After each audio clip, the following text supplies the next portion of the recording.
ಯಾರು ಯಾರಿಗೆ ಮಾತು ಕೊಟ್ಟಿದ್ರು ಅನ್ನೋ ವಿಷಯ ನಮಗೆ ಗೊತ್ತಿಲ್ಲದೆ ಇರೋದು.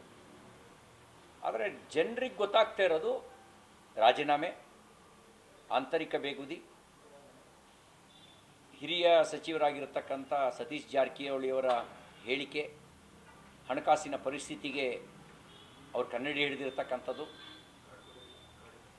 ಇವರು ರಾಜೀನಾಮೆ, ಇವೆಲ್ಲವೂ ಕೂಡ ಭವಿಷ್ಯದ ಮುನ್ಸೂಚನೆಯನ್ನು ಕೊಡ್ತಾ ಇದೆ. ಇದರ ಪರಿಣಾಮ ರಾಜ್ಯಕ್ಕೆ ಒಳ್ಳೆಯದಾಗುತ್ತೆ ಅಂತ ಭಾವಿಸೋಂಗಿಲ್ಲ. ಹೆಂಗೆ ಸಾಧ್ಯ ಹೇಳಿ?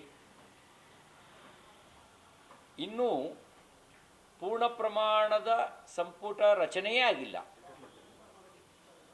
ಹಿರಿಯ ಸಚಿವರಲ್ಲೇ ಈ ರೀತಿಯ ಒಂದು ಆಂತರಿಕ ಬೇಗುದಿ ಇರಬೇಕಾದ್ರೆ ಪೂರ್ಣ ಪ್ರಮಾಣದ ಸಚಿವ ಸಂಪುಟ ವಿಸ್ತರಣೆ ಆದಮೇಲೆ ಇದು ಸ್ಫೋಟ ಆಗುತ್ತೆ.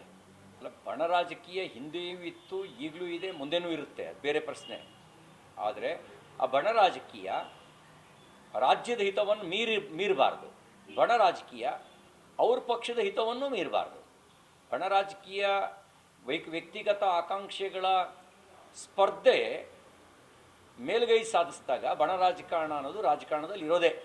ಆದರೆ ಅದು ಪಕ್ಷದ ಚೌಕಟ್ಟಿನೊಳಗೆ ಇದ್ದರೆ ಆ ಸ್ಪರ್ಧೆ ನಾವು ಇವತ್ತಿನ ರಾಜಕಾರಣಕ್ಕೆ ಅಪರಾಧ ಅಂತ ಭಾವಿಸೋಕ್ಕಾಗಲ್ಲ. ಆ ಸ್ಪರ್ಧೆ ರಾಜಕೀಯ ಹಿತವನ್ನು ಮೀರಬಾರ್ದು. ರಾಜಕೀಯ ಹಿತವನ್ನು ಮೀರಿದರೆ, ರಾಜ್ಯದ ಹಿತವನ್ನು ಮೀರಿದರೆ